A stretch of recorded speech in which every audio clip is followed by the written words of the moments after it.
Bonsoir à tous, une nouvelle édition spéciale du 19h de Public Sénat, ce soir consacrée bien sûr aux événements de Toulouse et à leur évolution. Il s'appelle donc Mohamed Merah, le tueur présumé au scooter, se revendiquant d'Al-Qaïda, est toujours assiégé ce soir par les hommes du raid. Il évoque sa reddition en fin de soirée. Ce jeune homme de 23 ans s'apprêtait à tuer un soldat de plus ce matin même et deux policiers qu'il avait identifiés dans les jours qui viennent. Il voulait, selon sa formule, mettre la République à genoux, mais elle n'a pas cédé, a déclaré un peu plus tard dans la journée Nicolas Sarkozy, qui appelle au rassemblement. François Hollande, présent à Montauban, comme plusieurs candidats, à l'hommage aux parachutistes, célèbre également dans une déclaration la République rassemblée, mais le ton monte dangereusement ce soir entre l'UMP et le Parti socialiste, alors que Marine Le Pen a tenté très tôt ce matin de rebondir politiquement, bien sûr, sur l'implication d'un islamiste. Une édition spéciale ce soir sur Public Sénat avec nos invités Charles Pasqua, la socialiste Laurence Rossignol, sénatrice de l'Oise, des spécialistes, également des représentants des différents cultes réunis ce soir sur notre plateau face au danger de l'amalgame. Mohamed Merah reste donc retranché depuis 3 heures ce matin dans un appartement du rez-de-chaussée d'un immeuble d'un quartier résidentiel de Toulouse. L'objectif est sa capture vivant. Marie Brémaud. 16 heures après le début de l'intervention, l'ennemi public numéro 1 est toujours retranché dans ce petit immeuble de Toulouse. Il envisagerait de se rendre dans la soirée. Mais pour l'heure, encerclé par les membres du RAID, les négociations n'ont pas abouti. Les multiples tentatives d'assaut non plus. Il y aura par la suite plusieurs tentatives du RAID d'entrer sur les lieux qui chaque fois entraîneront des tirs de réplique de la part d'Abdelkader Merah. Deux membres du RAID ont d'ailleurs été blessés par le jeune intégriste de 23 ans, déterminé à tuer puisqu'il avait prévu d'abattre 2 policiers dans les jours à venir et un militaire aujourd'hui même. Mais la police judiciaire a pu l'identifier avant qu'il ne passe à nouveau à l'acte grâce à plusieurs indices. Le témoignage décisif d'un concessionnaire Yamaha au sujet du scooter du tueur. L'adresse électronique de l'ordinateur utilisée pour entrer en contact avec l'un des militaires assassinés. Les écoutes de la famille Merah ont confirmé les suspicions et conduit à Mohamed et son frère Abdelkader. Mohamed, déjà connu des services de police, est surveillé depuis ses séjours au Pakistan et en Afghanistan, mais visiblement le djihadiste a réussi à passer entre les mailles du filet policier. Connu à la fois comme délinquant et djihadiste, donc Mohamed Merah était l'objet d'une vigilance particulière depuis quelque temps. Il a basculé dans la radicalité, en fait, lors de 2 séjours dans les zones tribales au Pakistan et en Afghanistan. Son portrait par Joachim Robb. L'horreur n'a pas de visage, seulement un nom. Mohamed Merah, un Français de 23 ans d'origine algérienne, petit délinquant devenu terroriste implacable. Il était déjà connu des services de police pour une quinzaine de délits commis depuis 2004, certains avec violence. Mais au contact d'un groupe de musulmans salafistes à Toulouse, Mohamed Merah se radicalise. Il quitte la France et s'engage dans le djihad. Il aurait séjourné en 2010 comme en 2011, aussi bien au Pakistan qu'en Afghanistan. De retour en France, Mohamed Merah est placé sous surveillance par le contre-terrorisme. Mais le jeune homme fait profil bas et travaille comme carrossier. D'après les renseignements qui nous ont été communiqués, quelqu'un donc on ne peut pas rattacher à une organisation structurée connue, c'est quelqu'un qui ne se manifeste plus à l'attention, contrairement à sa période délinquante de droit commun en commettant de nouvelles infractions, et c'est quelqu'un qui visiblement a un parcours assez solitaire. Dans son quartier des Izards, à Toulouse, les voisins et amis de Mohamed ne réalisent pas qu'il a basculé dans l'extrémisme. C'est quelqu'un de généreux, calme, très gentil. Voilà, même tout le monde est choqué, tout le monde est sous le choc. Il n'y avait pas un moment où on pouvait se dire, lui, est-ce qu'il est capable de faire ça? Un homme solitaire et discret qui, en secret, préparait un bain de sang. Comme ils ne sont pas reliés à une cellule ou à un groupe, ils sont beaucoup plus difficilement détectables et leur processus de radicalisation est encore plus implacable parce qu'il ne répond plus au moindre principe de réalité. Mohamed Merah n'a d'ailleurs exprimé aucun remords et regrette seulement de n'avoir pas fait plus de victimes. Avec nous, Charles Pasqua, bonsoir. Bonsoir. Monsieur Pasqua, ancien ministre de l'Intérieur, vous êtes là pour la première partie de cette émission, j'ai envie de dire un peu technique, consacrée aux questions de terrorisme que vous connaissez bien. D'abord, l'assaut éclair, manifestement, n'a pas été possible aujourd'hui à Toulouse. Est-ce que le tueur peut ainsi annoncer lui-même sa reddition et la reporter d'heure en heure? Vous savez, il n'y a pas de règle dans tout cela. Le raid s'adapte. Et tout dépend aussi des instructions qu'il a reçues. Manifestement, il s'agit d'abord de le prendre vivant de façon à le déférer devant la justice. Ce qu'il faut noter tout d'abord, c'est que la vigilance en France doit se maintenir. Nous ne devons pas lever le pied. De mon temps, il y avait une surveillance permanente des mosquées, des milieux les plus sensibles, etc. Je crois d'ailleurs qu'elle existe toujours. Mais pas suffisamment. Vous nous dites qu'on aurait peut-être pu l'intercepter plus tôt puisqu'il était surveillé et identifié, nous dit-on. Oui. La question que l'on doit se poser, elle est aussi d'une autre nature. Il y a les gens qui se préparent pour faire telle ou telle action, mais dans ce pays, ce qu'il faut surveiller également, c'est le commerce des armes ou le trafic des armes. Comment des gens de cet individu et de cet acabit peuvent-ils avoir des pistolets mitrailleurs, etc., etc. D'autre part, il faut bien noter que les risques vont devenir, dans une certaine mesure, plus importants pour la France, dans la mesure où il y a cette atmosphère de troubles et de tensions dans l'arc méditerranéen. Vous parlez de la surveillance accrue de certains lieux de culte, Charles Pasqua. Est-ce qu'on peut dire qu'un individu comme Mohamed Merah peut basculer dans la radicalité dans les mosquées? Parce que lui, il est passé par l'étranger. Non, la surveillance des lieux de culte, c'est autre chose. C'est destiné à surveiller qu'il n'y ait pas de prêche poussant les gens à s'engager dans le djihad, etc.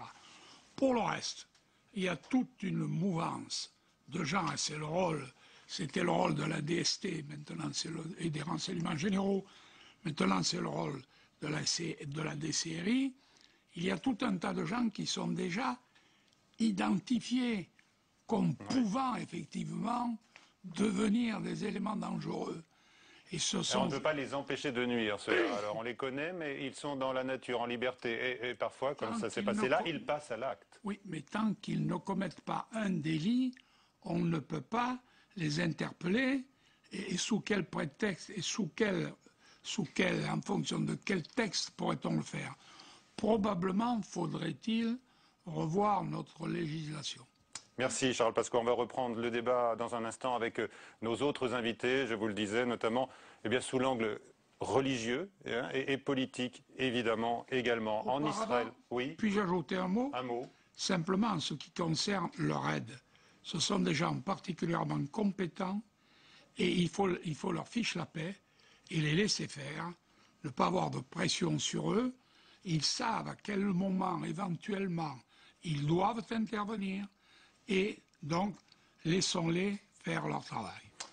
Autre image forte du jour, je vous le disais, en Israël, les 4 victimes de la tuerie de lundi ont été enterrées aujourd'hui. Les funérailles se sont déroulées dans le plus grand cimetière de Jérusalem, en présence d'au moins 2000 personnes, et d'Alain Juppé, qui a affirmé l'antisémitisme est pour nous insupportable. Un autre moment de recueillement aujourd'hui lors des obsèques du jeune caporal Abel Chenouf dans la cathédrale de Montauban, ville où une cérémonie d'hommage pour les 3 parachutistes abattus a été présidée par Nicolas Sarkozy, le chef de l'État, qui avait commencé la journée en réunissant à l'Élysée les représentants des communautés juives et musulmanes. Elisa Bertholomé. La France unie, rassemblée contre le terrorisme. C'est ce message que Nicolas Sarkozy a voulu faire passer pendant sa journée marathon.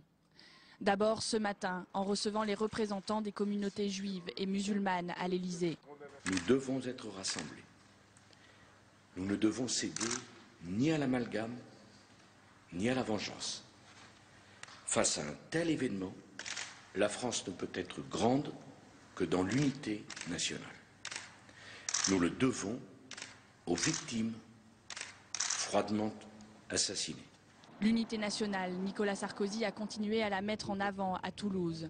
Le président a rencontré les policiers au contact avec le tueur présumé. Puis Nicolas Sarkozy s'est rendu à Montauban, présider les funérailles des 3 militaires tués. Après un long hommage rendu aux victimes, il a voulu rassurer, encore. La République n'a pas cédé, la République n'a pas reculé, la République n'a pas faibli. La République a fait son devoir et sa justice demain fera le sien. Ses crimes ne demeureront pas impunis. Le président de la République était aujourd'hui sur tous les fronts, comme un candidat.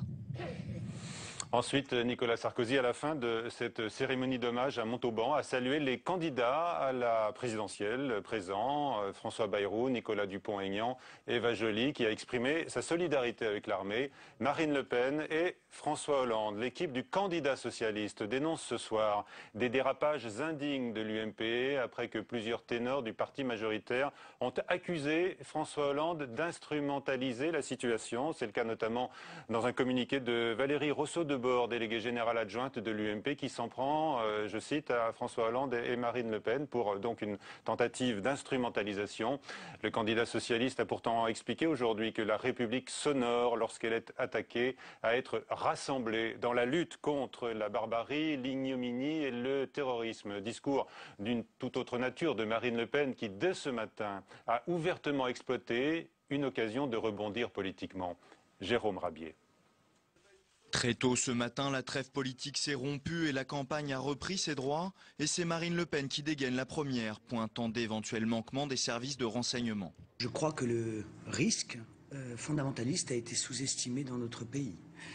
Que des groupes politico-religieux se développent face à un certain laxisme, il faut bien le dire. S'ensuit un communiqué rageur du Front National intitulé « Aux salauds ». Le Front de gauche et François Bayrou y sont accusés d'avoir instrumentalisé la situation contre le Front National. Le président du MoDem réplique. L'extrême droite cherche à surfer sur la situation.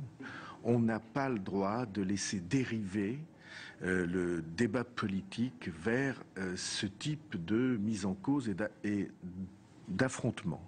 Un vœu pieux alors que la polémique est lancée. Jean-Luc Mélenchon, qui refuse d'interrompre sa campagne, répond à l'attaque qui lui est lancée. Je laisse le goût de la mêlée confuse et des propos fielleux à Madame Le Pen qui, les morts n'étant même pas enterrés, recommence sa petite musique de haine, adressée les uns contre les autres et à injurier.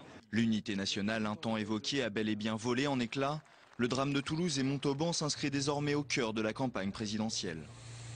Et sur ce plateau, donc Laurence Rossignol, sénatrice socialiste de l'Oise. À vos côtés, Hédar Demirurek, vice-président du CFCM, le Conseil français du culte musulman. Avec nous également le rabbin de la communauté de l'Est parisien, Yeshaya d'Alsace, et Charles Pasqua est toujours avec nous. On sait que le tueur de Toulouse a donc cessé d'agir, c'est un soulagement. Mais est-ce que vous êtes rassuré sur la situation créée dans le pays, monsieur Demirurek ?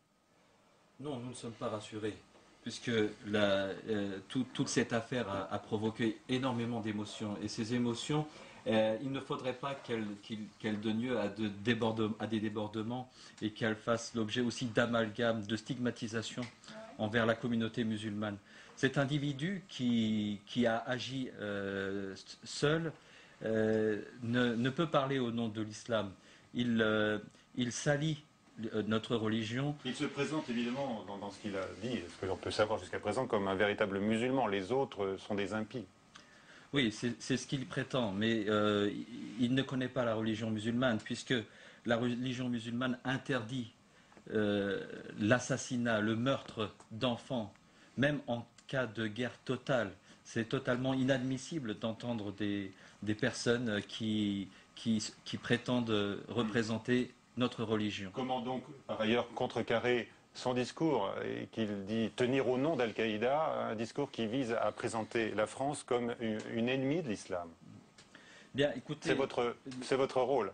Exactement. Et d'ailleurs, les messages de rassemblement qui ont été diffusés durant toute la journée par les différentes autorités religieuses et les différents acteurs politiques nous amènent encore une fois à être solidaires l'un envers l'autre, les uns envers les autres, autour de la communauté nationale. Monsieur le rabbin, est-ce que vous exprimez, vous, ce soir, des craintes d'une autre nature? Peut-être d'abord celle de nouvelles attaques antisémites? Nouvelles attaques, toujours possibles, bien évidemment. Encore une fois, c'est pas la première attaque en France, c'est la première de cette gravité, mais c'est pas la première. Nous avons attaqué assez régulièrement. Je crois que la question qui se pose derrière le risque de l'amalgame, il faut faire très attention. Mais il y a quand même une question, qui est la question de l'extrémisme religieux. D'accord ? Toutes les religions ont leurs extrémistes. Les extrémistes ne reconnaissent pas les plus modérés rejettent les extrémistes. Je crois que la question de la légitimité n'est pas là. La question est de savoir comment on peut faire pour lutter contre l'extrémisme et l'isoler au maximum. On ne peut pas l'enlever complètement, mais en tout cas essayer d'isoler. Là, je crois que la balle est dans le camp de la communauté musulmane plus modérée, d'essayer de faire en sorte que le message... tous les deux sur ce même thème, vous êtes réunis. Je crois qu'on est tout à fait d'accord, mais d'arriver à faire en sorte que le discours radical soit marginalisé au maximum. Charles Pasqua évoquait les prêches enflammées que l'on peut entendre dans certaines mosquées. Que l'on peut entendre. Autrefois. Il y a une quinzaine d'années ou une dizaine d'années. Aujourd'hui, je crois que c'est moins courant. Moins courant. Mais vous dites une vigilance accrue s'impose. Oui, elle s'impose d'autant plus qu'il y a une situation de trouble dans l'ensemble du bassin méditerranéen. Moi, je suis content d'entendre M. Pasqua dire que la situation s'est améliorée. Je dois dire que des prêches appelant au djihad, à la violence, sont quasiment inexistants. Et ce n'est pas le fait de prêches d'imams ou de responsables religieux qui appelleraient à la violence, mais ce sont des individus, des parcours personnels, individuels qui poussent. Bon, il faudrait certainement faire une étude. Il faut s'interroger sur ces parcours. Pourquoi un jeune, sans doute frustré, issu dans un quartier, peut basculer dans cette radicalité? Vous avez des éléments de réponse les uns et les autres. Ne pas, en tout cas, aller faire un raccourci et montrer du doigt une communauté et la stigmatiser. D'accord. Laurence Rossignol, sur ces questions, d'abord. Écoutez, moi, je n'ai pas de compétences pour prédire ce qui peut se passer ou non dans notre pays demain. Ma seule compétence, elle est d'aider les Français, tous nos concitoyens, à se dresser contre le terrorisme et contre l'intégrisme et contre la haine. Cet homme a infligé une immense souffrance à la France, à la République, à la communauté juive, à la communauté musulmane et même aux Palestiniens, puisque j'invite tout le monde à prendre connaissance de la belle déclaration du président de l'autorité palestinienne qui invite les terroristes à ne pas mêler les enfants palestiniens à leurs crimes. Cette souffrance, elle est partagée par nous tous, et c'est nous tous qui devons maintenant conserver le temps de recueillement et puis conserver aussi les valeurs de la République. Parce que je voudrais peut-être citer à cet instant les propos du maire d'Oslo, qui, au lendemain de la tuerie en Norvège, avait dit « Nous allons punir le coupable avec plus de générosité, plus de tolérance et plus de démocratie ». Et je pense qu'il ne faut pas oublier ces très belles paroles qui ont été prononcées il y a peu de temps. Qu'est-ce que vous avez envie de répondre ce soir à Marine Le Pen qui estime que le risque fondamentaliste avait été sous-estimé dans notre pays et elle estime avoir eu raison avant tout le monde? Laurence Rossignol. Non mais, on a suspendu la campagne pendant 48 heures. C'était très facile de la suspendre hier. C'est maintenant qu'il va falloir vraiment se montrer digne et à la hauteur des événements. Et Marine Le Pen, bien entendu, qui ne respecte rien, ni aucune parole, ni aucun moment, a déjà renfourché son cheval. Je n'ai aucune envie de polémiquer ce soir autour de cette table par écran interposé avec Marine Le Pen. Monsieur Demiruet, quand elle dit elle-même, la présidente du Front National, qu'elle ne fait aucun amalgame entre les musulmans et les fondamentalistes, vous la croyez? Vous pensez que son discours contient néanmoins des dangers? Je ne voudrais surtout pas que les événements fassent l'objet d'une exploitation politique. Et à travers ce discours, on voit bien que Mme Le Pen essaie de récupérer cette tragédie pour s'attirer les voix de personnes qui n'auraient pas compris que ce n'est pas une communauté qui est derrière ces actes, c'est un individu, un terroriste qui a sauvagement assassiné des enfants, des militaires. il ne faut pas exploiter politiquement cette affaire, je pense. Charles Pasqua, comment est-ce que vous jugez, vous êtes d'accord avec ce qui vient d'être dit, comment jugez-vous l'action du président de la République, j'ajoute du président candidat au cours de ces derniers jours? Moi, je ne veux pas porter de jugement sur le président candidat, ou plutôt sur le candidat. C'est son problème. En qualité de président en exercice et de chef de l'État, il a assumé les responsabilités qui devaient être les siennes. Ce à quoi il faut prendre garde, et il est le premier concerné par cela, il faut faire en sorte que rien ne vienne ajouter aux troubles et aux tentatives d'exploitation qui seraient faites. Le maintien des valeurs de la République, c'est capital. D'autre part, moi, ce qui me frappe, c'est que on relève beaucoup de choses au travers des attentats qui ont eu lieu, mais il y en a une qu'on ne relève pas et qui me paraît quand même importante. C'est que parmi les soldats qui ont été tués, il y en a 2 qui sont de confession musulmane. Or, cela s'était engagé sous notre drapeau et pour notre patrie. Et cela devrait nous interpeller aussi parce que c'est en quelque sorte une réponse. Laurence Rossignol, le ton a monté aujourd'hui, je le disais, entre l'UMP et le Parti socialiste. D'abord, que pensez-vous de la posture adoptée par François Hollande, qu'on a beaucoup vu ces derniers jours, évidemment, comme d'autres candidats, notamment à Toulouse, à la mosquée Nazareth, à Paris, aujourd'hui à Montauban, à la synagogue Nazareth à Paris, effectivement, pardon, et aujourd'hui donc à Montauban, dans le rôle en quelque sorte d'un président bis. Non mais François Hollande est un homme politique français qui aujourd'hui joue un rôle important et demain peut-être sera le président de la France. Il est resté toujours au cours des 48 dernières heures à la place qui était la sienne et il l'a occupée et il a témoigné par sa présence de l'unité française, de l'unité politique, de l'unité de la République dans cet événement. Et je crois que ce qu'ont fait des porte-flingues, parce que je crois qu'elle ne mérite pas d'autre nom, de l'UMP, qui, dans un double langage, avec un président qui fait l'union nationale et puis des francs-tireurs qui tirent à vue sur le président de la République, sur François Hollande. Pas encore. Et oui, sur François Hollande, sont sortis du cadre, voilà, c'est pas digne, c'est pas bien. Alors qu'a dit exactement Valérie Rousseau-Debord, puisque c'est elle notamment que vous évoquez, elle a accusé dans un même communiqué Marine Le Pen et François Hollande d'instrumentaliser la situation en disant notamment que la gauche avait refusé de voter toutes les lois sécuritaires du quinquennat. C'était l'argument. Mais elle fait trop d'amalgames dans ce seul communiqué. Un amalgame injustifiable entre François Hollande et Marine Le Pen, et un autre amalgame entre l'insécurité, les lois insécuritaires. La gauche n'a aucune leçon à recevoir de qui que ce soit. Nous avons là un ancien ministre de l'Intérieur, qui n'était pas ministre de l'Intérieur de gauche, et nous avons aussi des ministres de l'Intérieur dont nous sommes très fiers. Voilà, Pierre Joxe a été un grand ministre de l'Intérieur, Jean-Pierre Chevènement est un grand ministre de l'Intérieur, et les lois auxquelles fait référence Valérie Rousseau-Debord, beaucoup d'entre elles ont été proposées par Daniel Vaillant, je le rappelle, qui a fait voter des lois qui ont beaucoup fait discuter en France et qui étaient des lois tout à fait utiles. Donc nous recusons absolument cette histoire selon laquelle il y aurait... Moi je veux vous dire que personnellement je suis choqué de voir la classe politique, quelque bord que ce soit, surfer immédiatement sur cet événement qui n'est même pas encore terminé, pour essayer de retirer des marrons du feu, chacun. Je trouve ça choquant.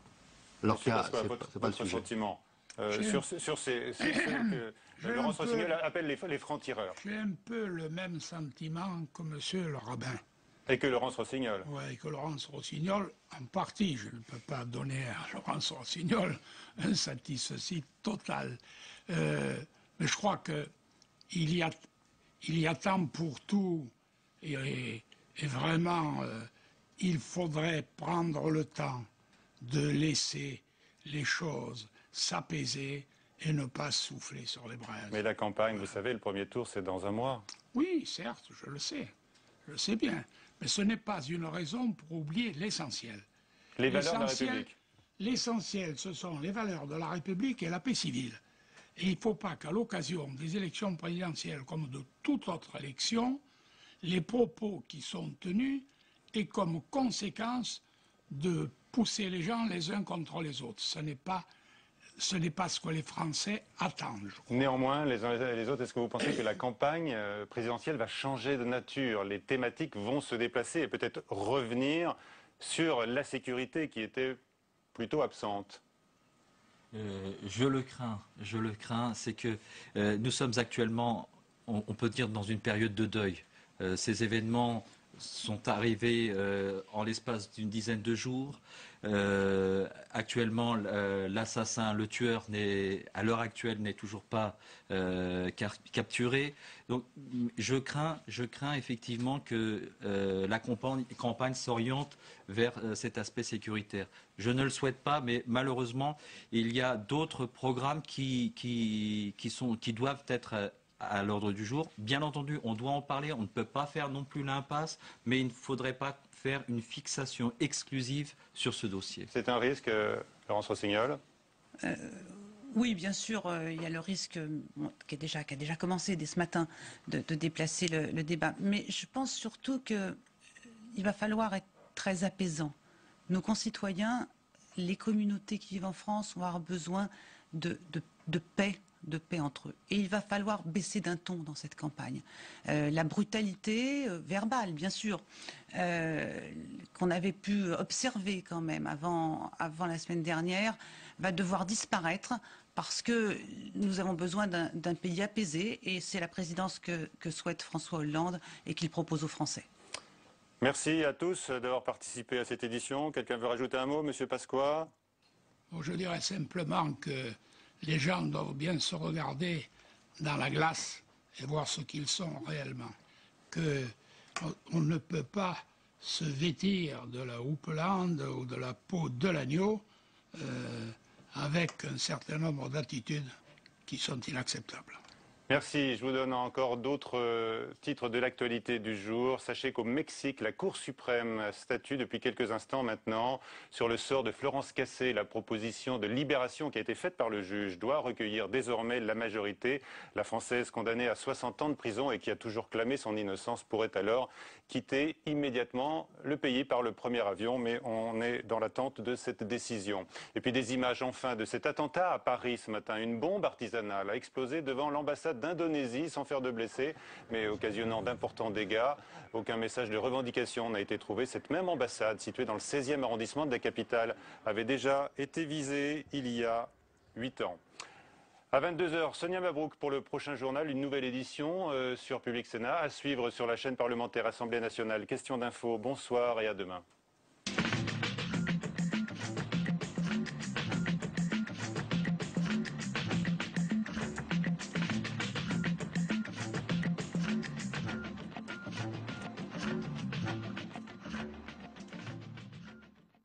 Je suis heureux de venir m'entretenir avec vous, téléspectateurs de France, après une si longue absence. Originaire de Guyane, élu du Lot, Gaston Monnerville a présidé le Sénat de 1959 à 1968.